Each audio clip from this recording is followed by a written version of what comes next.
My name is Gianni Russo, a.k.a. Carlo, the infamous son-in-law from The Godfather.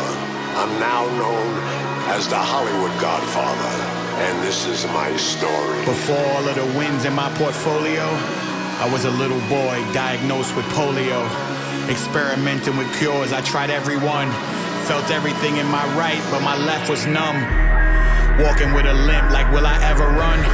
Once again, or is this it? Am I forever done? Living in the hospital was never fun. Some people were cool, but not everyone. Welcome, everybody. It's time for another Hollywood Godfather podcast. I have my favorite female co-host, Jeannie Raymond, and we have our new Hollywood kid. I can't believe the Hollywood kid meets the Hollywood Godfather. We couldn't arrange this if we wanted to. No. Please, Mike DeSasio. All right, guys. We got a great guest on the show, Gianni and Jeannie. We got a great guest. His name is Jim Proser. So on November 10th, 1940, the famous Copacabana nightclub opened its doors. At the helm of the iconic Copacabana was the king of nightclubs and top press agent, Monty Proser. His silent partner in this club was the powerful gangster Frank Costello. Patrons from all over the world visited the popular nightclub where the gorgeous Copa showgirls and the biggest names in showbiz would entertain thirsty audiences with song and dance numbers that would make most performers on Broadway envy. Eventually, Monty was muscled out of the Copacabana, but given jobs promoting and managing shows in Las Vegas during the 1950s by Frank Costello. His son, Jim Proser, has written a magnificent book about this famous nightclub and his famous dad called Mr. Copacabana, which can be found on Amazon as well as bookstores. Sit back, pour yourself a martini as we take a walk down memory lane. Please welcome author Mr. Jim Proser. Jim, thank you so much for joining us tonight. You're welcome. You're welcome. How do I look? That's my first question. Fantastic. Do I look okay. You got to blame God for that. You look great to us. I mean, relative, not, absolute terms. I mean, Yeah, Jim is right in your wheelhouse. The Copacabana, I mean, you were like part of the furniture in there. That's why it's so funny. Now that you clarified his father, I met his father in Vegas, not in New York. Because I was 13 when I went to the Copa. So that would make 1954. Your father was already gone. right. And he was working with Julie Bodell at the Sands Hotel. Right. Well, I think you mean Jack and Trotter. Jack and Trotter. Julie stayed in New York. Jack and Trotter went down. And Right. I got more stories. We should have met. Julie stayed in New York because he couldn't spell Las Vegas. Yeah. And could never find it on a map. So that's why they kept him as a front at the Copa. yeah. The only thing he could read was Louisville Slugger. That was the last thing he could remember. Do you know why? Do you know why he had a short neck? Why? Every time he was in question, he'd say, I don't know. Costello loved that. Oh, that's a good one. I'll remember that. I'll steal that one. That's good. Tell us more about this book. Okay, so we're in the process of creating a television series, a 10-part limited series in California with a group of young fellows who are much too young to be doing this, but they're good producers, God willing. We have a showrunner named Michael Chernuchin, who's was a showrunner on Law and Order. So we have a nice crew to begin with. And you have a budget. I've done 80. Well, I've done 46 motion pictures. Do you Yeah. have a budget yet? Do we have a budget yet? No, we don't have a budget yet, but it really depends on how much cash you've got ready, liquid. Not me. I am not. No, oh, okay. I'm We're gonna retired. change the budget. We're gonna refigure things. So that's So, exciting. Okay, I'm sorry. Yeah. We do a lot of interrupting it, just so you know, Jim. Oh, that's good. That's good. It's not Some you, feels like we- home. We had poor upbringing. Yeah. We're all alike. That's good. So that's where we are. We're looking right now for a home, a network, of streaming service. And we have the pilot, we have the Bible, we have everything we need. We're just going to go out and start selling very soon. Do you have an agency representing you? Well, CAA represents Michael Chernuchin, or no, Gersh represents Michael Chernuchin. So we're hopeful that they will be the leader on the effort. But we can't count on that. So we're it's all hands on deck. Well, I'm doing two right now. I'm doing in fact, I'm finishing one for Fox for Frank Costello, and those producers for your audience and all our audiences, they were the ones that did Get Gotti 3 hours, which is done very well. Yeah. And then I'm doing one in March on Sinatra. Wow. So Okay. if you need an introduction at Fox, I can do that because these guys, they come to my house and we shoot here actually. Okay, yeah. Well, I'll give the producers your information, and then they can get in touch, and I guess we'll work through your people and see if we can't get something going. Well, no, I mean if you need it, I'm not just saying it's available because I have an entree to them, and I'm doing 2 different projects right now with them. Yeah, that sounds fun. It sounds good to me. Yeah. Threaten me with a good time, right? Well, Yeah. So, So, Jim, Jim, Right. your father, tell us a little bit about your father. Start My father's essential characteristic was optimism. He was a good time guy. He loved the business. He loved performers. He loved the intimate entertainment of cabaret. That was his real strong suit. He also produced on Broadway, and he was an early publicist for the United Artists in Hollywood. So he was in show business since he was quite a young man. And Rose, actually, the Copa was the peak of his career, where he essentially was the kingmaker of show business for many years. If you played the Copa, you were made as a performer, and he brought back many vaudeville performers who were not ready for television, but he gave them a shot at the Copa, like Jimmy Durante, Sophie Tucker, and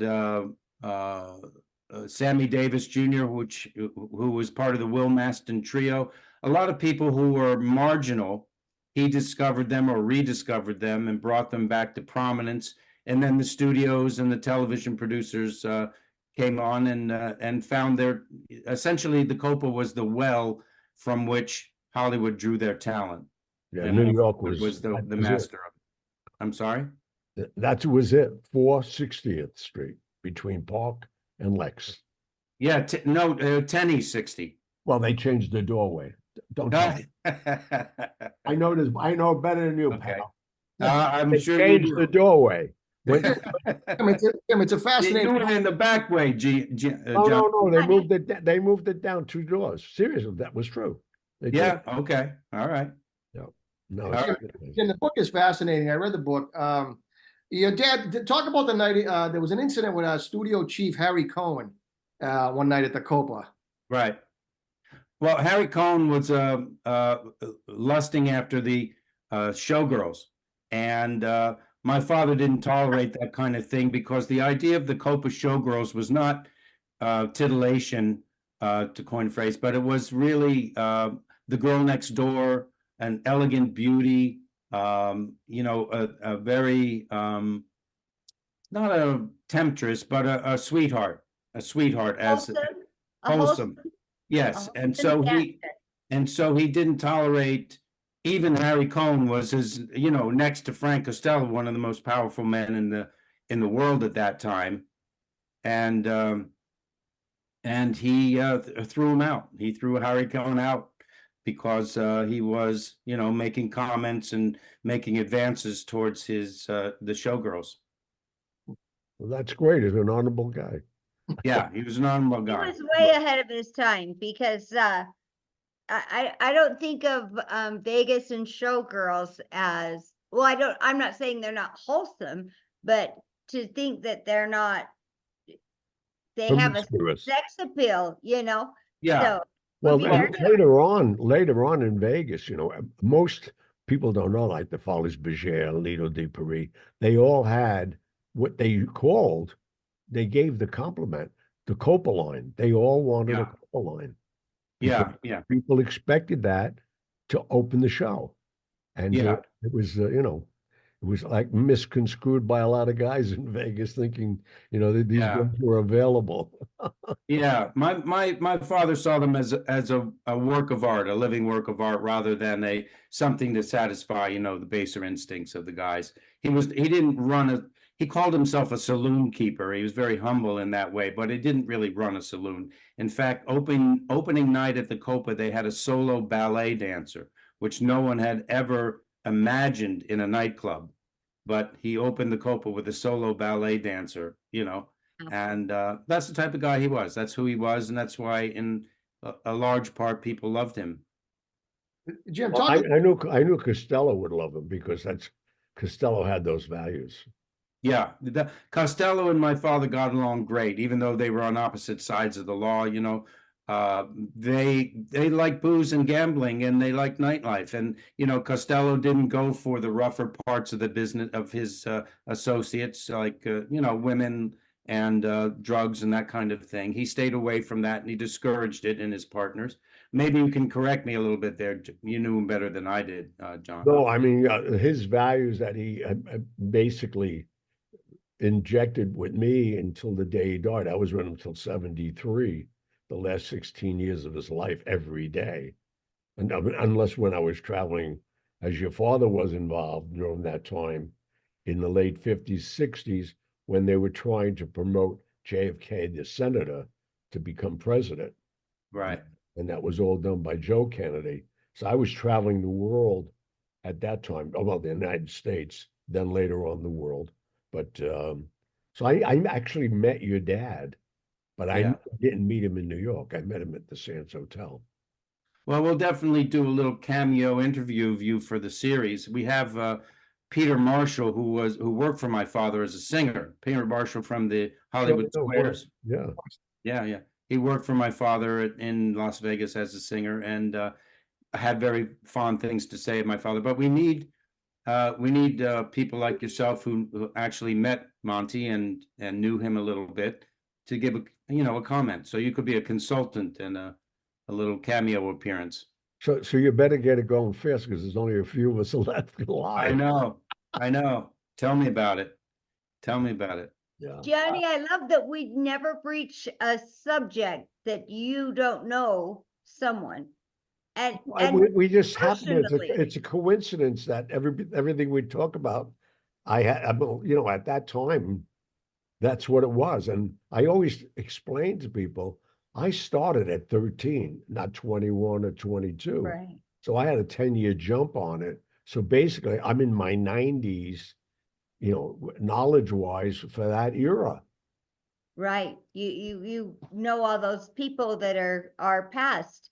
Yeah, So when the Copa opened, I was not even born. I was born in 43. Wow. So Jim, as a kid, what do you remember your dad doing? Do you remember? Did you ever go over? Did Dad take you to work? Well, yeah, at the age of 10, because I have four brothers, or one passed, we had five boys. I had four brothers.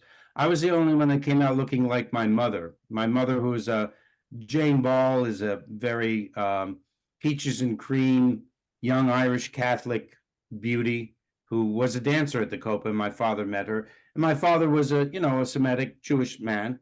My brothers all looked like my father, and I looked like my mother, so I became his favorite. So he took me on a tour of New York, where he had an office in the Brill Building. Then we went to Las Vegas, where he was producing the show Flower Drum Song at the Tropicana Hotel at that time, or no, rather the Thunderbird at that time.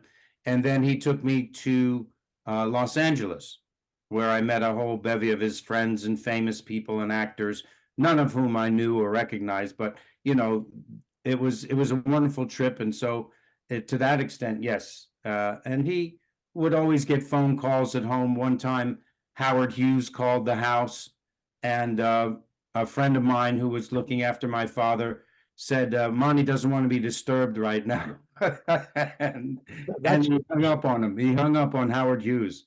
let me ask you a question just for our audience and ourselves. What year are you talking about? I don't know your age by looking at you. So when Uh, we did this tour, yeah, how old were you? I was 10 and it was 1963. Oh, okay. All right. So I saw the Liston Floyd Patterson prize fight at the front row with the mayor, with the governor of Nevada, and that fight lasted 14 seconds. I was And at that fight. you remember that fight?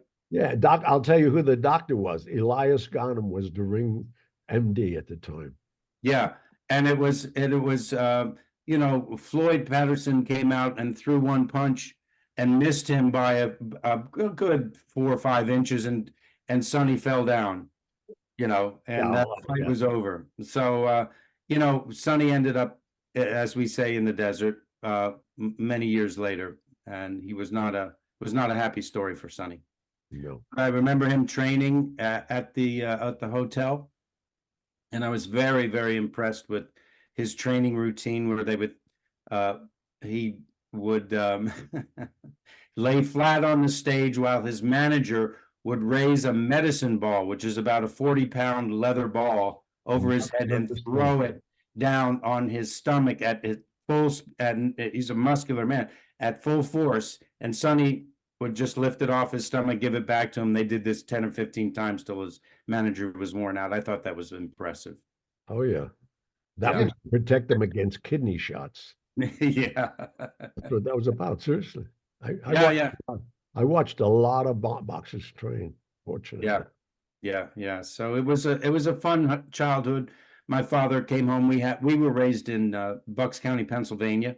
We had a farm there, a gentleman's farm, and so he would come home from New York or Los Angeles or Las Vegas on the weekends, and first thing he would do is walk in the door. He would hand out whatever cash he had in his pocket to the There was kids. a lot of it. Yeah. That was his first act. And then he always had a gift for my mother. And so we had a nice childhood. I mean, you read the book, it wasn't all roses, of course, but he was a wonderful man and very fun loving. Plug the book again so our audience could go out and buy it. It's called Mr. Copacabana. It's available on Amazon, Barnes and Noble. You can buy it direct from me at jimproser.com. And it's widely available, so it'll be widely publicized once we get the television series up and running. And Guys, it's a lot fascinating book. So I mean, John, you would love it. All the stories in there. Is it self-published? It is self-published, yes. Okay. It is self-published.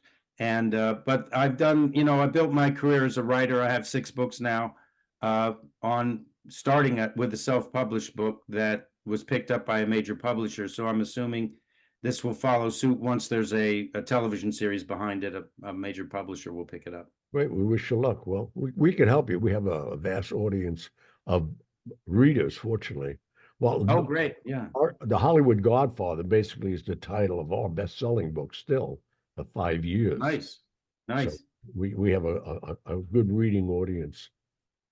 All right. Well, let's do we should do a song and dance team, you and me, John. We'll go on the road. What do you think? I work alone, fortunately. I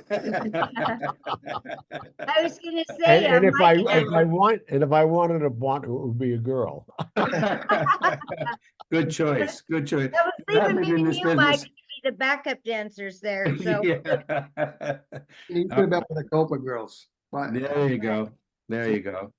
Jim, talk about the night Jackie Gleason knocked on your dad's door. What Okay, happened? so my father had been pushed out of the Copa, and he opened a place called La Vie en Rose on I think it was 54th Street. So Gleason was a great pal of his, and Gleason had recently made a fortune in television in New York with the early Honeymooners and other projects. And so he volunteered to conduct the orchestra for free at La Vie en Rose to give my father a boost. And late one night, they closed the place. They went to their suites at the Algonquin down the street, And my father was getting ready for bed. It's 3:30 in the morning. He hears a knock on the door. He puts on his robe and he goes over and answers the door, and it's Gleason. And Gleason is also in his bathrobe, and he brings out a roll of $100 bills out of the pocket of his bathrobe, and he says, "Come on, we're going." And my father says, "What, Jack? It's 3:30 in the morning. We're not going any. I'm going to bed. You know, I got to work." He says, he grabs him by the lapels of the robe, And drags they him through the took lobby. yours. Huh?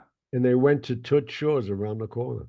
No, they went to LaGuardia Airport and flew to Havana. Wow, In their that's robe? wild. In their robes, yes. He said, we'll buy we'll buy clothes when we get there. So they arrive in Havana. They go on a 3-day bender, and they did everything and met the president or the president of Havana, of Cuba, had a 3-day drunk basically, where they were dancing and going to the High Lie, and then 3 days they realized they got to get back to New York.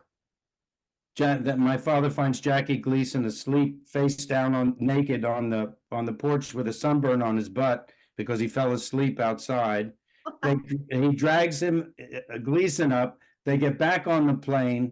They fly to New York, and they check in at Bellevue Hospital to have their blood exchanged so they don't have a hangover.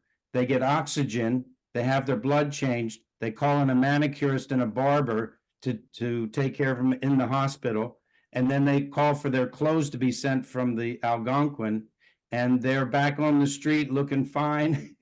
That's And wild. back to work that night. Gleason, I mean, I used to see him an awful lot because he'd hit Toots Shores around 4 o'clock in the afternoon before he went to CBS on Broadway. Right. And that's Right. Yeah. They used to walk around him when he was on the floor. They used to walk around him. Go around. Yeah. Oh, no, really, no, but the interesting thing about him, in a half hour, he was up singing and doing his routine. Oh yeah. Yeah. He Bounced right back. It's like he bounced right. Absolutely. He had an inexhaustible energy, and he was a great musician. Actually, he has several albums. Oh, where yeah. he was the conductor of a major orchestra. So, Jim, talk about your dad's relationship with mobster Johnny Roselli. Oh my God. Johnny was the fella's boy in Las Vegas, and Yeah, he took care of things in Las Vegas, and my father was handed off to him basically when my father went to work for Costello at the Tropicana. My father was the entertainment director. The Tropicana was the first hotel on the Strip, and my father put together Tropicana Holiday, which was the show. It did very well, and one of the directors. Was that in the 50s? Yeah, that was about. I think that was 55. Yep. That was 55, and then the director of the show, gentleman I met, and his name escapes me at the moment, but at any rate, Peter Martin would tell you this. Rob Lee at the time? Who was it? Rob Lee. Then he created created the Folies Bergère for them. No, it doesn't. I'll recall it if I hear it. But at any rate, the Johnny and my father got along, of course, because my father was like that. He used to tease Johnny and quite a bit. And one time the director goes up to Johnny and he says, "Mr. Roselli, excuse me, what is the budget for the show?" And Roselli says, "There ain't no fucking budget, kid. Just make sure it's a good show." Oh yeah. Well, Joe Kennedy was still partners with them yet. Oh, is that right? Joe Yeah. Kennedy, Okay. Joe Yeah. Kennedy and Costello opened that because I put a club in there in the 70s in the Trop called Tiffany's, and I had Elvis open it for me. Oh my God. Yeah. Good job. Good job. Yeah. Well, my father had a big success there at the Tropicana, and he made quite a go of it. He made quite a go of it in Las Vegas and was there for years. What, are you showing us your mug? Huh? My Elvis coffee that I got. Oh, your Elvis cup. Okay, very good. I never got one of those. I'll get Yeah. you one, Gianni. I'll get you one. No, please. No, please, please. I want to be the one to get Gianni Russo something he doesn't already have. There you go. Well, I think the story alone, because and I can understand. We're watching. I'm sure, Mike, you know that too, and you made a history of nostalgia Hollywood. There's such an interest now of those days. I think the kids, even my kids and my grandchildren, they want to know more about that. It You was know, more it's exciting, I think. funny you mention that, Gianni, because now the kids get on TikTok, and my kids are 18 and 14, and they say, "Daddy," they start singing "My Way." Who told you? Who told you? Where'd you get the Sinatra from? Oh, TikTok. They get everything from TikTok. It's amazing. No, I love it. It's funny because Amazing. But it keeps this genre alive, the old Hollywood days.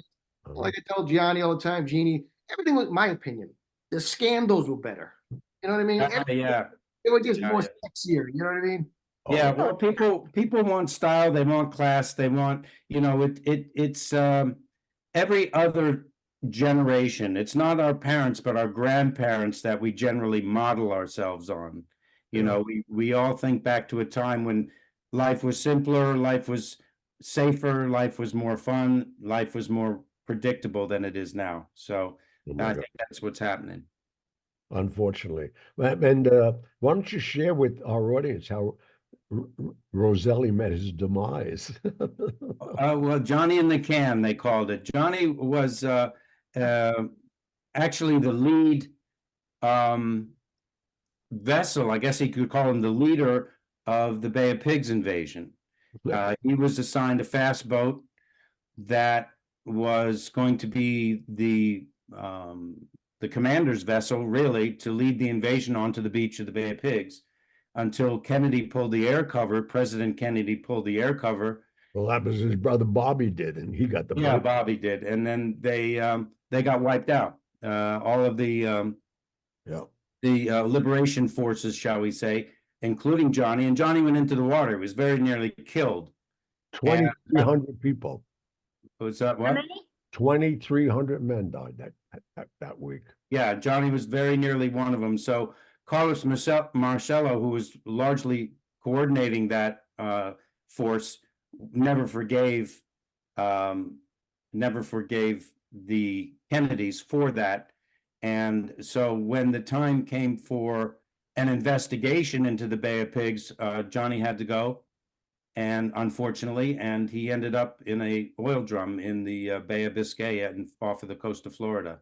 And do you know how they realized who was in the barrel? No. Johnny Roselli loved monograms. He had JR on everything. Oh So my. when they were about to put him in the barrel, he got rigor mortis. So they cut off his legs and put him in the barrel. They sealed it up. And as a joke, they painted JR on the barrel. Oh my gosh. And it broke it. They dropped it in the bay, thinking it would never come up. It got Right. loose. It was floating, and they saw the JR. Oh, it was a wild. I mean, I was down there at that time. I owned the nightclub there on the 79th Street Causeway, not too far away where the barrel came up. Oh my God. Oh my God. Yeah. Scary times. There we go, John. Why don't we do this? We'll open a new Copa in Florida somewhere. What do you think?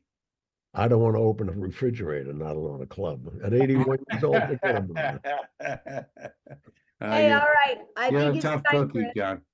That's right. Gianni's already done it. Now he's just doing it for the fun, right, Gianni? Oh yeah, well, no, I'm doing big business, but people don't realize everybody wants to own a restaurant or a nightclub. Oh, It's a lot of work. Oh wow. yeah. And when you're depending on, especially nowadays, nobody wants to work. After Right. COVID, nobody wants to. You can't hire anybody. They're Yeah. all getting Exactly checks and right. all that. But I mean, Jesus, I had problems. I had 84 girls working for me at State Street. Forget Wow. about men labor, women showing up. Forget about Right. I hear you. crazy. I hear you. All right, we'll stick to the movies then. All right. Hey, Gianni, I think it's time for us we need to make you a little money. Yeah, and let me do a little commercial. Fortunately, And this show airs just before February 24th. I will be at Portland, Maine for the third time this year, this time at the Elks Club on Saturday the 24th. And my book has been a great bestseller, fortunately. I turned it into a one-man show. It's an 80-minute show called Portland, Maine. Come see the show. There'll be a meet and greet afterwards. We'll be signing books and memorabilia. And if you don't show up, I'll come looking for you. All right, we're back.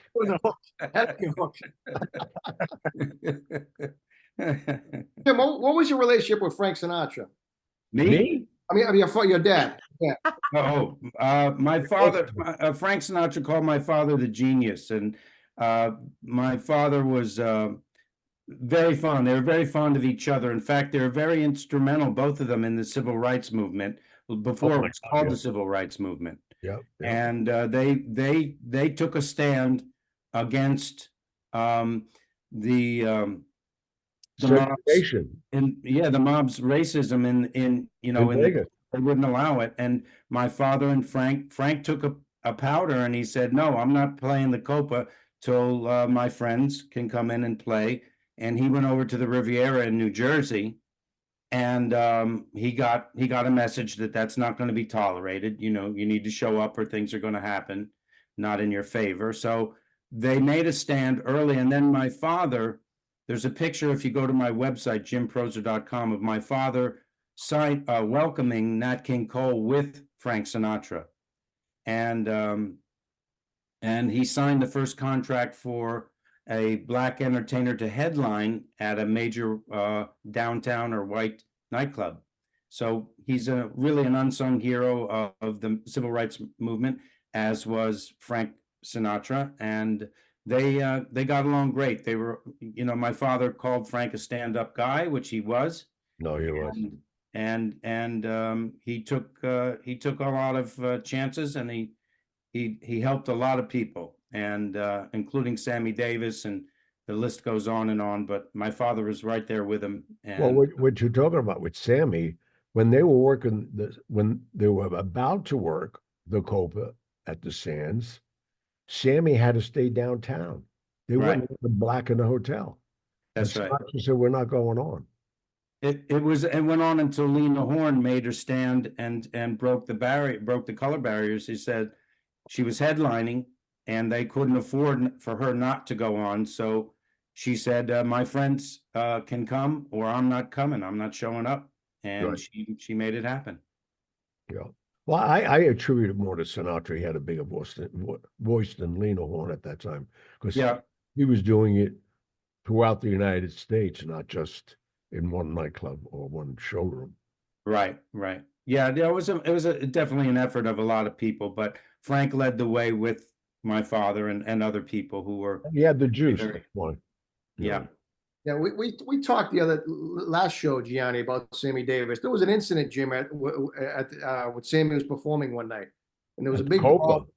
At the Copa, a lot of famous people. His father left already. That was the New York Yankees. His father was already in Vegas. Oh, he was gone. Oh, your father was gone by then. Yeah, my father was. Yeah, that was New York. Billy Martin and Mickey Mantle got into a fight that made history. Amazing. I was standing. At the kitchen door. You remember? I used to come through the kitchen door all the time. I was standing there watching Sammy Davis while these bowling league from Brooklyn was celebrating their win. They were heckling Sammy. Yeah. And Billy Martin went over and said, guys, calm down, please. Because they weren't being very nice with their choice of identifying Sammy. Yeah. Use your own, and they wrecked the Copa. Yeah. Destroyed the Copa and these guys. They all got arrested. Yeah. All already went home. I met him that morning, 11 o'clock, where I did every day at the Waldorf once you cross town. Right. And he had everything. Police commissioner came to the Waldorf. And there was no charges filed. It was eradicated from the newspaper. Well, Frank, you got to come, Johnny. We'll create a character for the series called the Kid, and he's going to be, you know what I mean. You as a kid running errands and sticking his nose in where it doesn't belong, that'd be great. It's funny what you said because I'm doing something about that, and it's me now at my age talking to younger people who heard the story. Right. Then it's me telling it, and then they go into it, the series part of that time. So Okay. I'm like narrating it, but I'm actually on camera narrating it as me Okay. now talking about the kid 50 years ago, 60 years ago. Yeah. Well, you come on as a consultant. We'll show you what we got, and you tell us where we're wrong. Yeah, Yeah, he's yeah. got a mind that does not forget a thing, Amazing. which Amazing. is brilliant. No, Amazing. it's crazy. Yeah, I want to talk about a little bit about Jules Podell because he wasn't really a nice guy. There was a big power struggle between him and your dad. There was a deciding vote. Talk a little bit about that. You talked about it in the book. Yeah. Well, my father had the mistaken idea that he had a vote, and that was his downfall. But actually, he had just reached the end of his line with Podell. Podell had been finagling since the beginning, trying to usurp my father's power in the club. He was trying, it was a race to hire more waiters, the ones that were loyal to Podell and ones that were loyal to my father. And then when my father was off on other business doing shows, Podell would take over booking the talent and strong arm the agents into his choices. And so it became a real contentious thing. My father hit him and broke his thumb, and that usually put you in the river, but Costello talked them out of it. And Podell, eventually, after 9 years of this nonsense, my father had enough, and he called for a vote, and it was Joe Adonis, Julie Podell, Jack and Trotter, and my father, I think one other person maybe. And the deciding vote was Jack and Trotter, and my father was confident that they would carry the day. And unfortunately, Jack got the message, got the memo from the fellas, and he voted Monty out. And so that my father was then persona non grata, and he went on to do other things, but that was the end of the Copa, the original Copa. Then Jules took it over and turned it into a hamburger joint, basically. Podell wasn't very in the book. You talk about some of the bus boys or the waiters. They would steal like napkins to bring home at night. Right. Well, that not napkins so much as, a bartender would take a lemon or a handful of nuts or something like that, and Podell would attack people. He attacked Johnny Ray was a singer who had a hit record called Cry, and it made all the ladies in the audience cry, and he would sing it in a very emotional infused voice, and Podell just couldn't stand this. He just couldn't see a man on the verge of tears on the Copa stage. So he grabbed him in the kitchen. He says, you with the cry, come here, I'll show you how to cry. And he grabbed him by the throat, put him in the freezer, in the walk-in freezer, and locked the door and told the kitchen staff, don't open this door no matter what he says. So he left him in there for several hours until he contracted a pneumonia, and he let him out. And that was the end of Johnny Ray's career, basically. It was the end of his engagement at the Copa.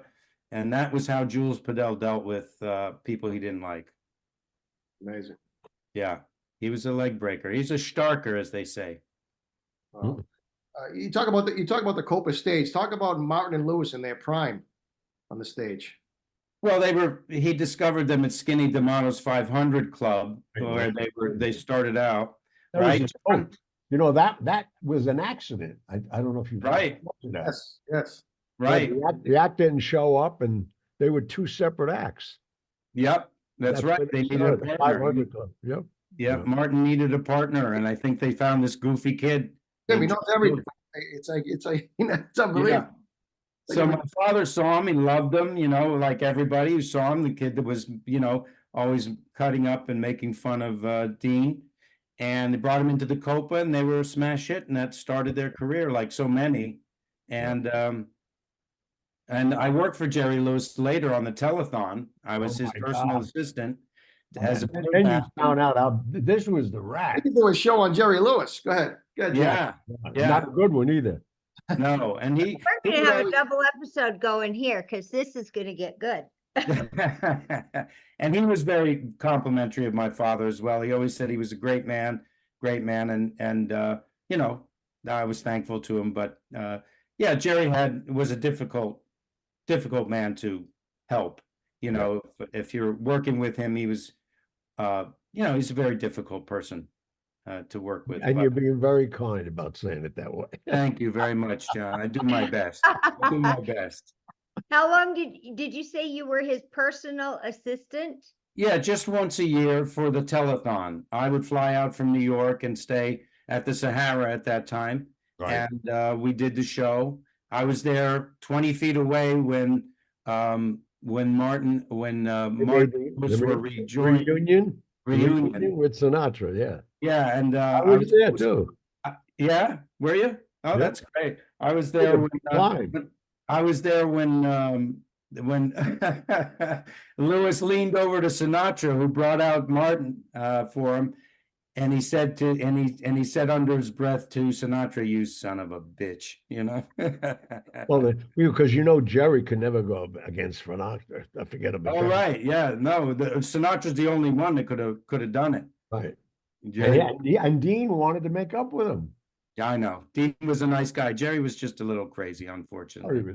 No, he was a nasty guy, not crazy. Yeah, he was a nasty guy. Deliberately nasty, this guy. Forget about Well, it. you know, his father was a nasty guy too. He got it from his father, who was always very, you know, very critical of him. And he got. Gianni, tell Jim about why he did the telethon, Jerry Lewis. Well, his brother-in-law, you probably know this, they own the advertising company. They got a piece of what was coming in. That's why when he was crying, that's why still to this day, Muscular Dystrophy never said why they got rid of Jerry Lewis. They finally found out, and we're going to you may not even know that, Jim. I never knew that. I never knew that. Well, I don't want to get myself involved in this, but at one time I matched money for an hour. And then when I found out, somebody told me what was going on, I confronted Jerry Lewis about it. And he got nasty with me. I grabbed his arm, was going to rip it up and shove it up his ass. I said, where'd you learn to talk like that, John? It's a family show. I was told this was a family show. I taught him it's okay. You can't do that to family people. Maybe your family, maybe. Well, that's the families I came from. But anyway, no, that's why he used to cry at the end. He didn't make enough money. He was crying. Oh, come on now. No, they got a piece of it. They got 50. They got a piece of everything that came in, you're telling me? Yes. Oh my God. On my 16 kids.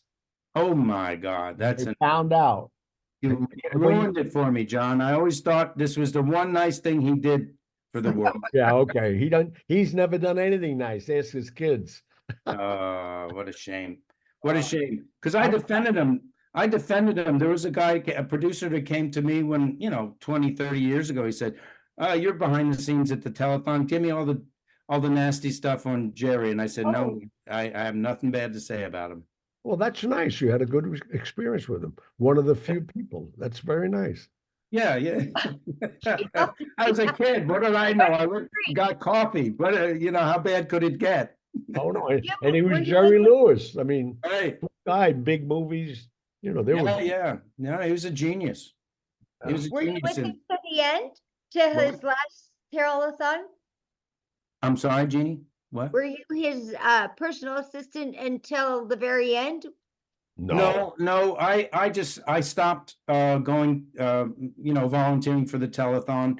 I just couldn't take it. I couldn't help him because he was so erratic that I always was left standing in a hallway holding something that he had ordered and had forgotten about, And so I just felt like I don't need this. And I'm going to be in the way soon because I'm not helping. So I stopped. Do you know how I know he wasn't the assistant? How? He's a man? He would have remembered me when I grabbed him by the neck. Yeah, if somebody was there saving a life. Backstage. Where was that? Where was that, Johnny? That's when they moved to Caesars at the end. Remember Oh, yeah, yeah. After the Sahara. Yeah. they moved Okay. to Caesars, and I just donated $64,000. I matched 1 hour in the middle of the night, and I Yeah. was bringing them the cash. Wow. And somebody told me, "Are you a fool? Don't you know what's going on here?" Who And told you that? I can't tell you that guy, but anyway, I Yeah. think I know who you're talking about. He was the guy, he was the fixer at Caesars, right? exactly. I know who you're talking about. But anyway, Nice man. oh yeah, he had a wing arm. Yep. Hello. We got to talk in private. Him and I got along so many years. Then Sinatra, put him up until he died at the Beverly Yeah. Hills Hotel. Yeah. Yeah. No, that guy Wow. was a legend. That man was a Yes. legend. No, but he was the one that clued me. He said, "Are Yeah. you crazy? What are you doing with that money?" Because he saw me on the split screen, how you do that stuff. You're not talking about Harvey Rothman, are you? No, no, no. Okay. Above him. Yeah, way above. Okay. I know who you're talking about. Yeah. Okay. But anyway, Yeah. Anyway. So Anyway. do tell us the name of your book again in case someone missed it. It's Mr. Mr. Copa. Mr. Copacabana. Copacabana. I'll tell you a funny story quickly about a fella named I don't I know don't where know, she you wouldn't know. I I'm sorry, maybe. I guess you know everybody. Detroit, a top basketball player that became Yeah, that's right. at That's right. Caesar's Palace. Whatever. I Yeah. know where's Right. Reggie. So Well, anyway, I'm interviewing people for the book, right? And I go to see Mrs. Resnick, his widow, and I I know her speak. well. Yeah, she's very kind to me, very nice lady. Nice lady, yeah. And I said, how was it in Vegas in those days? She said it was great. It was great. Nobody ever got killed who wasn't supposed to. Oh That yeah. a girl. Yeah. And they didn't do it in Vegas. They take you out. No. Well, Yeah. if you were small potatoes, they did. They put you out in the desert with Sonny Liston. Those barrels are popping up, Yeah. Yeah. Neat. Jim, what was the final meeting between your dad and Frank Costello? Well, it was at his my father retired basically to Bucks County where my brothers and I and my mother where my brothers and I grew up. And he had a little nightclub, a little restaurant nightclub called La Bonne Auberge, or the Little Club, it was first called, Monty's Little Club, in a town called New Hope, Pennsylvania, which is a picturesque little artist community. And so I was there working as a busboy for my father, trying to get the place going. And a big black limousine shows up in the parking lot. A man in a livery, gray livery driver, comes into the restaurant and says, "May I speak to Mr. Proser, please?" So I lead him into my father. And my father takes one look at him, looks out the window, sees the limousine, say no more, gets up, goes out, and has a conversation with Mr. Costello. He comes back and he tells me about the conversation, basically, because I knew at that point what was going on. I was in, I guess, my late teens and had an idea of who Costello was and what was going on. And basically, they were just kibitzing as old timers, friends. They had become friends after all these years of, being on opposite sides of things. And Costello took care of my father as well when he was down and out, as happens in show business. A shoebox full of 50s would show up, and that took care of us and a lot more. And then that particular time, my father said, "Hey, we just talked about old times," and he was upset about off-track betting because they used to make a lot of money from the bookies, and off-track betting put them out of business. And so the government had taken over their business, the booze and the betting, and so basically there wasn't much left for them. And that was the end. That was their last meeting. Well, what Costello did in the 30s with Joe Kennedy, he Right. amassed $40 million. The building this is Costello's. We didn't tell you this. I'm in Frank Costello's apartment right now on 61st Street. Oh, really? He Wow. left right here. I mean, you got to come and see the stuff. Yeah, I love to. I walked in here when I was 13. I'm still here. I'm 81. Love that rent control, huh, John? Oh, no, I don't pay any rent. I got 6 apartments. I live in 2 and I rent out 4. I'm making money. Gianni's smart. He's always making money. Oh, that's good, man. That's good for you. Good. Maybe you could teach me something. Well, if you don't have money now, I can't teach you nothing. You seem like you're on your way. Yeah, well, I took a different path in life. Up and down like showbiz. What are you gonna do? Well, What are you gonna do? what we want to thank you for being on.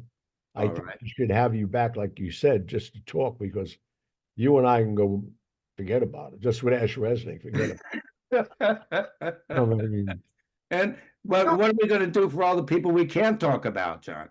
oh, I don't talk about them. I know, but what if we make a mistake? I'm relying on you, pal. I'm No, relying on you. That's one thing people say to me, how did you get to live so long? I kept my mouth shut about the right people. Amen. That's it. the truth. I mean, I was indicted 23 times. Hello. Yeah? Yep, 23 times. And nothing stuck? Nope. Tough Oh, one. man. I never had handcuffs on and never been arrested. Most people could say that, but not with my history and the people I was around. Right. Funny. That's amazing. That's Yeah. amazing. Well, listen, let's do this. Let's do the, you come and do a little help us out a little with our television series, and we'll get some of these stories out that we can't tell. We'll just I'll blame it on a junior writer. We'll say this kid, I don't know anything about it. No, but the bottom line is the thing is that Fox is doing a great job with them right now. And Yeah.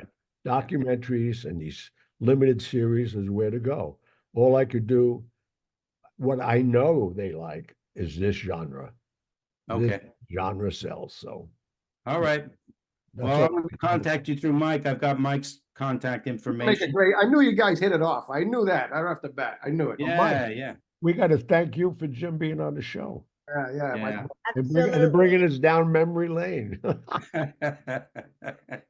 Well, It's always so fun. the Go ahead. Copa will rise again. The Copa, we're going to make the Copa. We're going to show people what it actually was. Oh no! And You know what's interesting?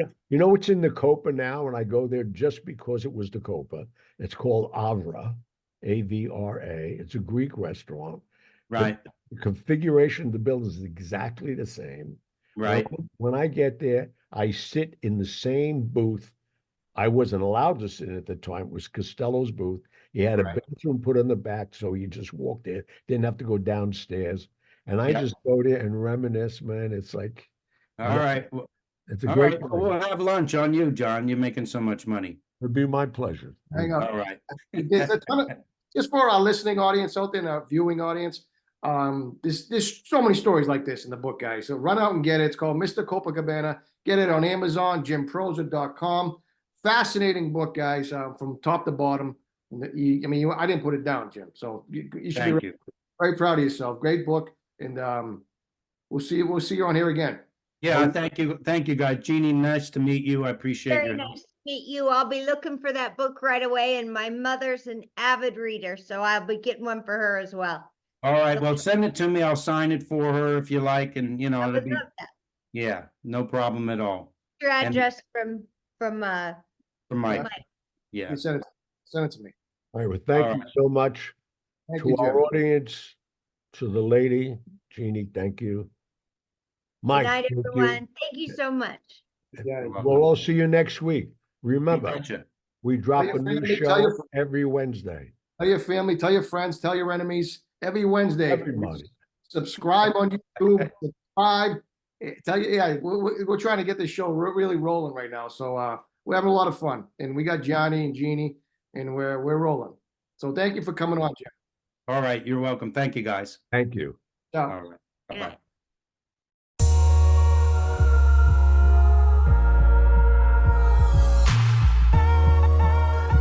And that was that. But I'll be back. No regrets, no complaints. Lived a life with no restraints. The little kid they all counted out proved them all wrong, that's without a doubt. laying there with my left side numb. 5-year bout with polio, but yes, I won. From standing on corners like how many pens you want to living in a bakery, then opening my own restaurant. Of course, I had some help along the way. Friends like Frank Costello that I miss each and every day. Things from many years ago still resonate. I can still see it like it's yesterday. Eating pasta with Frank Sinatra. Me and Marlon Brando. My name is Gianni Russo, a.k.a. Gallo, the infamous son-in-law from The Godfather. I'm now known as the Hollywood Godfather, and this is my story. Before all of the wins in my